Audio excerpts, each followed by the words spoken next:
Pollution और smog के double attack से जूझ रहे दिल्ली के लोगों को आज भी राहत मिलने की कोई भी आशा नहीं है। आज भी दिल्ली का एक्यूआई सीवियर कैटेगरी में है। दिल्ली में घना कोहरा छाया है। औसत एक्यूआई 380 तक रिकॉर्ड किया गया है। कई इलाकों में एक्यूआई 400 के पार है। आईटीओ में एक्यूआई 429 दर्ज हुआ। प्रदूषण नियंत्रण को लेकर दिल्ली सरकार के जरिए जारी की गई गाइडलाइंस के दूसरे दिन शुक्रवार को सड़कों पर सख्त कार्रवाई दिखाई दी।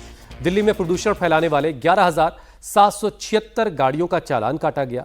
12,164 मीट्रिक टन से ज्यादा कचरा साफ किया गया। 2,000 किलोमीटर से ज्यादा लंबी सड़क के इलाके की सड़क को साफ किया गया।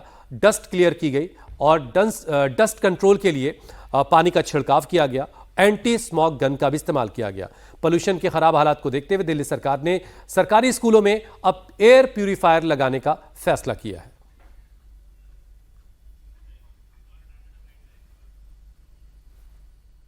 मुंबई में हनुमंत कथा के लिए पहुंचे बागेश्वर पीठाधीश धीरेन्द्र कृष्ण शास्त्री ने बंगाल के मुर्शिदाबाद में बन रही बाबरी मस्जिद पर जमकर हमला बोला। बाबा ने कहा कि विदेशी आक्रांताओं के नाम पर धार्मिक स्थल बर्दाश्त नहीं किया जाएगा।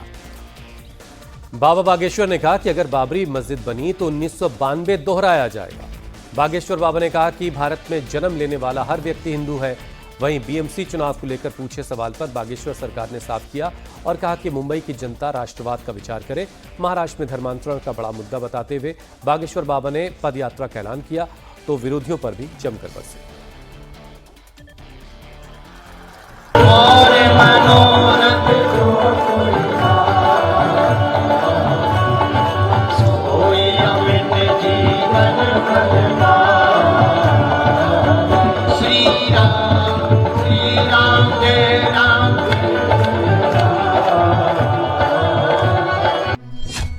मुंबई में बागेश्वर सरकार, बंगाल की बाबरी पर हमला जोरदार। विदेशी आक्रांता के नाम पर, बाबर के नाम पर यदि देश में कोई भी स्थान बनाया जाए तो ये इस देश का दुर्भाग्य है। और निश्चित रूप से हम ये बात कह सकते हैं कि फिर से हिंदू 1992 दोहराने के लिए तैयार रहे। भारत हिंदू राष्ट्र का संकल्प बाबा ने बताया विकल्प। जब तक हम जिएंगे हिंदू, हिंदुत्व और हिंदुस्तान के लिए जिएंगे। यही हमारा परिचय है, यही हमारा जीवन है। मेरा तन मन हिंदू, मेरा रंग रंग हिंदू, मेरा परिचय हिंदू, मेरा जीवन हिंदू और भविष्य में भारत हिंदू राष्ट्र होगा। गजवाए हिंद पर पलटवार, हिंदू एकता की चर्चा जोरदार। मुंबई के अंधेरी में हनुमंत कथा के लिए पहुंचे बागेश्वर धाम सरकार पंडित धीरेन्द्र कृष्ण शास्त्री ने बंगाल के मुर्शिदाबाद में बाबरी मस्जिद को सिरे से खारिज कर दिया है। धीरेन्द्र शास्त्री मुर्शिदाबाद में बाबरी की नींव रखे जाने के अगले ही दिन कोलकाता गए थे और 5 लाख से अधिक हिंदुओं के साथ गीता पाठ करवाया था। तो अब मुंबई से बंगाल की बाबरी पर बाबा ने कड़ा प्रहार किया है। धीरेन्द्र कृष्ण शास्त्री ने साफ कर दिया है कि बाबरी बनेगी तो 1992 दोहराया जाएगा। देखिए, बाबरी मस्जिद की नींव रखने के ठीक 2 दिन बाद हम कोलकाता गए। वहाँ पर परेड ग्राउंड में एक साथ 5 लाख गीता पाठ का पाठ भी किया और इसलिए हम गए कि हमारा जाना बहुत आवश्यक था। हम किसी भी धार्मिक परंपरा मानने वाले लोगों के खिलाफ नहीं हैं।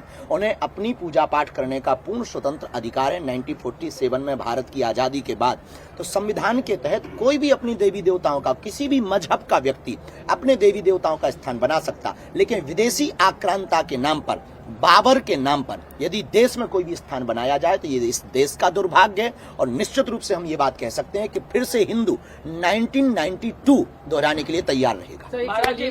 1992 दोहराने के लिए हिंदू तैयार रहे। लेकिन मेरा सवाल ये है कि आज भी 2 लाख लोग जुटाए गए, क्या ये हिंदुओं के खिलाफ एक साजिश रची जाएगी वहाँ पर? कहीं ना कहीं निश्चित रूप से विदेशी आक्रांताओं के नाम पर ये धार्मिक उन्माद फैलाने की तैयारी है। और हमें इस बात का दुर्भाग्य भी है कि राम मंदिर जब बना था तो बहुत लोगों ने कमेंट किया था कि वहाँ अस्पताल बनाया जाना चाहिए। अब बाबरी मस्जिद की जब बात आई है तो उन लोगों के मुंह में कैंसर हो गया। देखिए, राम आस्था का विषय है, राजनीतिक एजेंडे का विषय नहीं है। इस प्रकार की बातें फैला करके सिर्फ उन्माद फैलाया जा रहा है। हम इस देश में हिंदू मुसलमान, हम इस देश में अंगड़ा पिछड़ा, हम इस देश में जातिवाद नहीं चाहते, हम इस देश में राष्ट्रवाद चाहते। उन्होंने बाबरी की नींव रखी, हम गए, क्योंकि बाबरी बनेगी तो बाबा आएगा। एक तरफ बागेश्वर सरकार ने राम जन्मभूमि मंदिर का जिक्र करते हुए विदेशी आक्रांता के नाम पर देश में मस्जिद का विरोध किया तो बाबा ने कृष्ण जन्मभूमि मथुरा को लेकर अपनी योजना बता दी। बागेश्वर धाम सरकार ने कृष्ण लला हम आएंगे माखन मिश्री खाएंगे का नारा देते हुए कहा कि जल्द ही मथुरा में हनुमान चालीसा का पाठ करेंगे। राम लला हम आएंगे, मंदिर भव्य बनाएंगे, ये सपना पूरा हो गया। अब तो दूसरा नारा चालू होगा, कृष्ण लला हम आएंगे, माखन मिश्री खाएंगे। और इसके लिए हम बहुत ही जल्दी श्री कृष्ण जन्मभूमि के पास हनुमान चालीसा का पाठ करने जाएंगे। और ये पहली बार बोल रहे हैं, अब तक बताया नहीं पर अब बता देते हैं। आप बहुत जल्दी पहुंचेगी, पर कोर्ट के थ्रू ही पहुंचेगी, क्योंकि हम देश की न्यायपालिका नहीं है। हाँ, लेकिन हम अपनी पूरी कोशिश करेंगे हनुमान चालीसा पाठ से, यज्ञ से, हवन से, और फिर से हम वही बात दोहराएंगे, कृष्ण लला हम आएंगे, माखन मिश्री खाएंगे। बागेश्वर धाम सरकार ने बंगाल में विधानसभा चुनाव से पहले बन रही बाबरी को खारिज किया, तो मुंबई में बीएमसी चुनाव में राष्ट्रवाद पर फोकस किया। बागेश्वर सरकार ने महाराष्ट्र में धर्मांतरण के खिलाफ पदयात्रा निकालने की घोषणा कर दी।